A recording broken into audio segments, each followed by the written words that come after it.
Mesdames, Messieurs, bonjour. Pour ce numéro de votre émission Entretien du jour, nous recevons pour vous le président du parti Le Nationaliste. Avec Irénée Agossa, il sera question d'un sujet brûlant de l'heure relatif à la gestion de la City, le PAG, le programme d'action du gouvernement qui actuellement en est à sa phase de vulgarisation.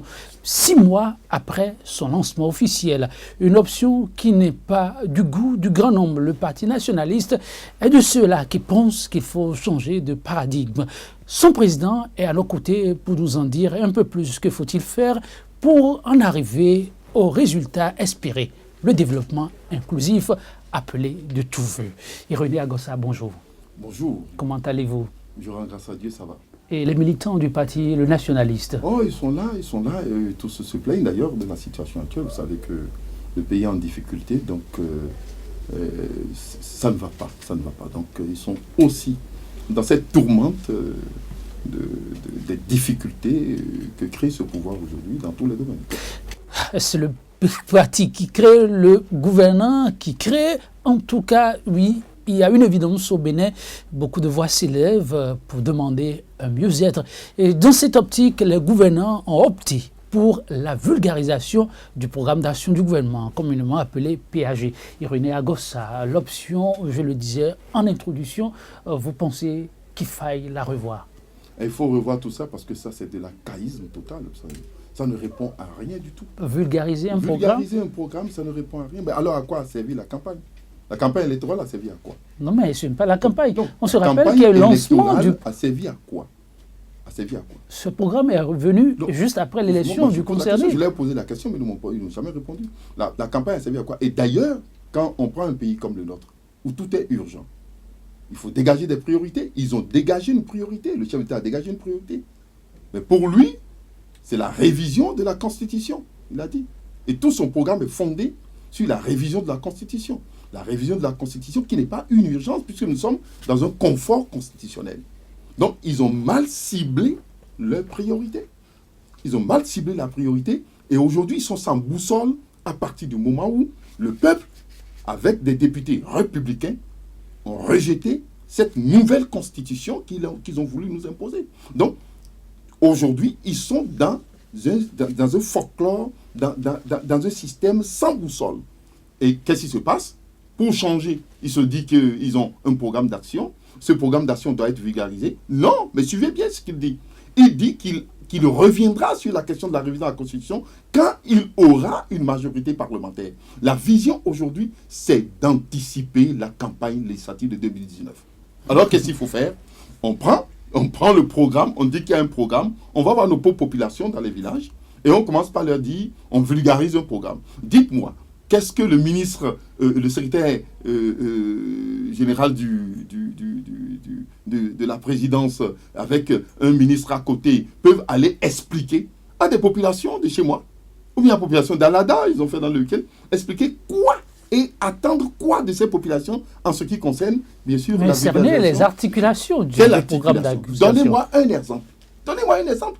C'est de la caïse pure. Quand vous prenez cette localité où, par exemple, les bonnes dames ne savent pas que bientôt, il y aura de grands asses pour eux. Vous savez que c'est une zone agricole aussi. Ils ont besoin des voies de dessert. On aller leur porter la nouvelle. On a besoin de leur dire ça avant que les voies de dessert ne soient pas là. Vous pensez qu'il faut passer à l'acte? On n'en est pas besoin. Passons à l'acte. Les gens ont faim et on dit maintenant il faut les sensibiliser. Je vais vous donner un exemple. Tu sensibilises d'abord sur ce qu'ils vont manger, ce que ça va les faire, etc. Est-ce que celui qui a faim a besoin? S'il a faim, donne-lui à manger. Les populations ont besoin de routes. Allez-y, trouvez les moyens pour investir. Mais ils ont tout arrêté. Ils ont découragé l'investissement dans le pays. Ils ont créé des problèmes dans tous les secteurs. Ils ont détruit la microéconomie à la base. Alors, qu'est-ce que vous voulez? Mais qu'est-ce que vous appelez détruire la microéconomie? L'informel, ce n'est pas ça qui fait l'économie. La microéconomie à la base est claire, je laisse l'informel. Les bonnes dames qui vendaient au niveau des espaces, elles payaient les produits où? C'est un système vertical de distribution dans notre pays. Nous n'avons pas des supermarchés comme les Super U ou bien les Carrefour en France. Nous avons un système de distribution traditionnel et qui est conforme à notre économie. Quand vous voulez payer une carte, vous n'allez pas dans les tabacs en France avant de payer ici. Vous avez un système de distribution très simple qui vous permettait d'avoir une carte très simple chez vous carte de tel réseau, carte de recharge. Nous avons un système de base ici. Ils n'ont rien prévu en remplacement. Ils ont fait des déguerpissements sans prévision. Ils ont tout cassé. Même dans mon village, les trucs ont été cassés. Partout. Pour faire quoi? Pour détruire cela. Et après avoir détruit, et qu'est-ce qu'ils ont fait? Ils se sont attaqués maintenant aux grands, aux investisseurs du pays. Non, mais je ne comprends pas. Oui, c'est dans ce pays, on a vu une image forte. Un investisseur de la trempe, pour ne pas le nommer, Martin Rodriguez, avec le chef d'État, fumer le calumet de la paix. Ce n'est pas même ça, ce n'est pas ça. Pardon, quand vous créez des situations comme ce qu'on a créé au niveau du président du patronat, et que vous voulez investir dans un pays, et que vous avez le président du patronat de ce pays, dans une situation comme celle du Bénin, face à son gouvernement, vous avez confiance pour venir investir? Il y a un problème de confiance. Il y a un problème de confiance. Il y a un problème de crédibilité qui se pose avec ce système. Et nous avons déjà averti que ce n'est pas leur domaine. Ils ne sont pas capables de le faire. C'est pourquoi on s'est inscrit dès le début dans une logique d'opposition.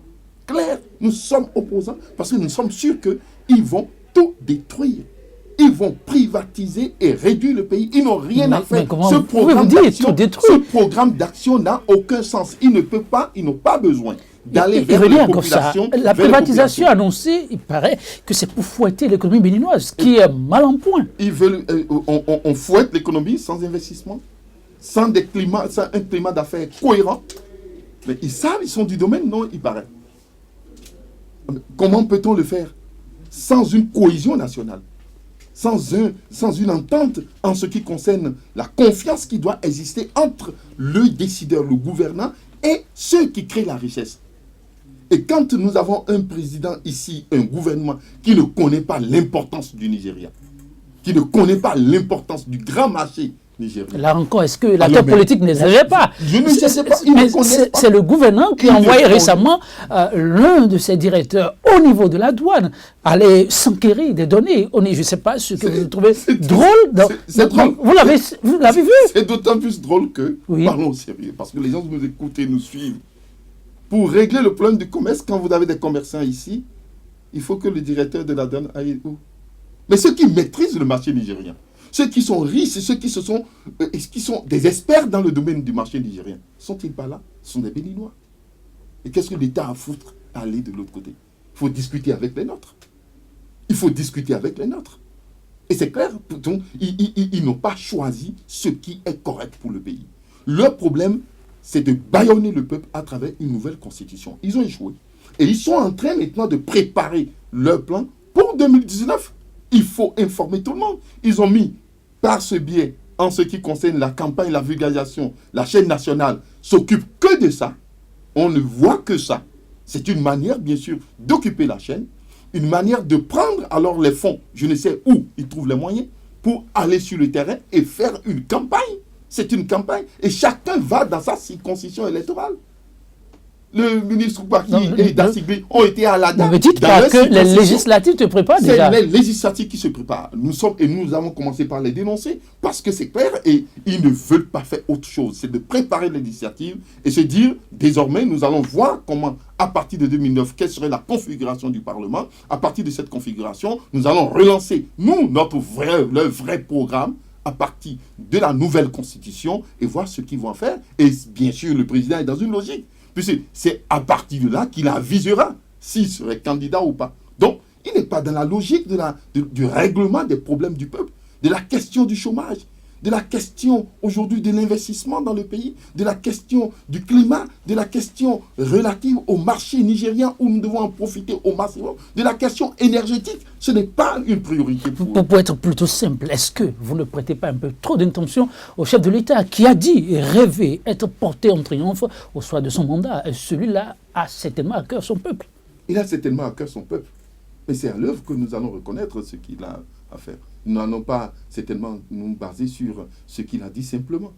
Et ce qu'il a dit, moi je ne dis pas autre chose, autre que ce qu'il a dit d'ailleurs. C'est lui qui a précisé que sa priorité et tout son programme est fondé sur la révision de la Constitution. Or, nous sommes dans un confort constitutionnel, ce n'est pas une urgence. L'urgence aujourd'hui, c'est la création de l'emploi. Vous l'avez dit. C'est l'investissement. L'investissement. C'est de rassurer les investisseurs locaux d'abord et permettre à ce que les investisseurs étrangers soient là et que nous puissions investir dans le pays, réveiller des secteurs importants pour que ça marche. C'est ça ce qu'il faut. Des milliers de jeunes espèrent. L'espoir est grand. Si on loupe ce quinquennat, alors comment ça va se passer après? C'est pour cette raison que ce dont on a besoin aujourd'hui, ce n'est pas cette majorité, ce n'est pas ce qui se passe, ce n'est pas le programme d'action. Ce dont on a besoin, c'est une opposition structurée, avec un bon programme, comme nous sommes en train de le faire, et qui coince le chef de l'État dans une logique cohérente, lui permettant de régler les problèmes du pays et non de distraire le pays. Oui, régler les problèmes du pays justement par rapport à cette jeunesse qui est en quête de l'essentiel. Il s'agit de sa prise en charge. Le chef de l'État pense qu'il faut faire d'abord le nettoyage, là où ça cloche. Au niveau de nombre d'entreprises, vous en savez sans doute beaucoup, il se trouve qu'il y en a qui n'ont pas leur place. Pas forcément. Aujourd'hui, on demande un certain assainissement et ça crée problème. Mais pour un programme porteur de beaucoup d'espoir, est-ce qu'il ne faut pas d'abord casser les œufs si on veut faire des omelettes? Non, mais il faut casser les œufs avant de faire. Bien sûr, pour faire les omelettes, il faut casser les œufs, mais il faut programmer d'abord et savoir qu'on veut faire les omelettes. C'est qu'on ne sait même pas si on veut faire les omelettes. Vous ne savez rien? On ne sait même pas. Demandez mais quand il dit que c'est sur le feu et que ce serait prêt bientôt. Non, on ne sait même pas si on veut faire des omelettes. On ne sait pas si la procédure va aboutir aux omelettes. C'est ce qui inquiète aujourd'hui. Si les ouvriers, ceux qui travaillent dans ces entreprises savent que c'est pour l'amélioration de l'entreprise, les gens vont accompagner. Aujourd'hui, c'est que ces entreprises sont purement et simplement liquidées, seront liquidées. Et l'État doit être présent dans ces secteurs. Aujourd'hui, l'État ne peut pas être absent dans le secteur énergétique. C'est grave. C'est une partie de notre souveraineté qui part. L'État ne peut pas être absent dans le secteur de l'eau. Nous sommes un pays où nous ne pouvons pas être absents. Nous ne pouvons pas être absents dans le secteur de l'éducation. Nous ne pouvons pas être absents dans le secteur de la santé. Nous ne pouvons pas être absents dans le secteur des télécommunications. C'est grave. Alors, mais où est-ce qu'on veut gérer? Nous ne pouvons pas être absents. La richesse se trouve où? Nous allons pouvoir être présents dans ces secteurs. C'est une question de souveraineté. Nous sommes d'accord qu'il doit y avoir un partenariat public-privé dans ces secteurs. Mais ceci doit être fait dans les règles de l'art et permettre à ce que ceux qui vivent de ces activités soient à l'aise. Si je sais que nous voulons faire les omelettes et que dans très peu de temps je serai à table, je ne vais pas. J'oublie les souffrances du fait que l'œuf serait cassé. Mais quand je ne sais pas si la procédure va donner les omelettes, qu'est-ce que je fais? Donc toute une ligue autour de ce qui se passe. Je suis totalement dans le désespoir. C'est pourquoi je vous dis, si les actes qui se posent, comment ça se pose, les orientations que nous voyons aujourd'hui ne permettent pas à la population d'être rassurée, vous voulez qu'on parle d'un programme d'action et que ce programme d'action soit en train d'être vulgarisé? C'est tout autre chose, c'est toute une comédie. Et c'est pourquoi d'ailleurs, vous n'êtes pas surpris, personne n'a été surpris de la réaction d'une dame face au ministre Koupaki, qui pose un autre problème, qui pose le problème que vivent les populations. Oui, parlons justement de ces populations. Il faut absolument que le gouvernement comprenne qu'on n'a plus le temps. On n'a plus beaucoup de temps. Le gouvernement, vous l'avez dit, c'est d'être de son temps aussi pour ne pas perdre l'essentiel. Et tout se joue pour pouvoir porter la voix du peuple à l'Assemblée nationale. Vous dites que le gouvernement s'attelle et s'active pour pouvoir être présent. Et en masse alors, au niveau de la représentation nationale, le parti nationaliste affûte-t-il déjà aussi ses armes? C'est pourquoi nous sommes sur le terrain. Nous sommes sur le terrain à tout moment. Il ne faut pas leur laisser le terrain. Parce que si nous sommes dupes, c'est terminé. Ils vont nous jouer le jeu. Et c'est pourquoi on en appelle toujours et on mobilise, on mobilise nos militants, on discute. Le week-end, on était avec nos militants et on continuera le travail sur le terrain. Donc des sièges en vue? Nous sommes en train de réfléchir sur la mise en place d'une alliance cohérente pouvant faire face, bien sûr, au gouvernement. On ne va pas se taire. Ils savent bien qu'on ne va pas se taire. Irénée Agossa. Nous sommes éveillés, nous savons leur plan et les populations savent bien. Ce fut un plaisir de vous recevoir, Irénée Agossa, je le disais, président du parti, le nationaliste. Alors, votre mot de la fin? Notre mot de la fin, c'est tout à fait clair, c'est pour dire que nous sommes une force d'opposition face au gouvernement actuel. Le gouvernement actuel étant, bien sûr, dans une logique qui n'est pas celle qui cadre avec le développement de notre pays. Nous sommes une opposition structurée autour d'un programme clair, le Bénin, pays des hommes fiers. Nous sommes sûrs qu'ils n'ont rien à révéler de nouveau sur le Bénin. Le Dieu a Bénin, révélé de le tout. pays des hommes fiers. C'est sur ces mots du président du parti, le nationaliste. Mesdames, Messieurs, nous allons mettre un thème à ce numéro de votre émission Entretien du jour. On prend le rendez-vous pour un autre jour, toujours avec la même disponibilité. À très bientôt.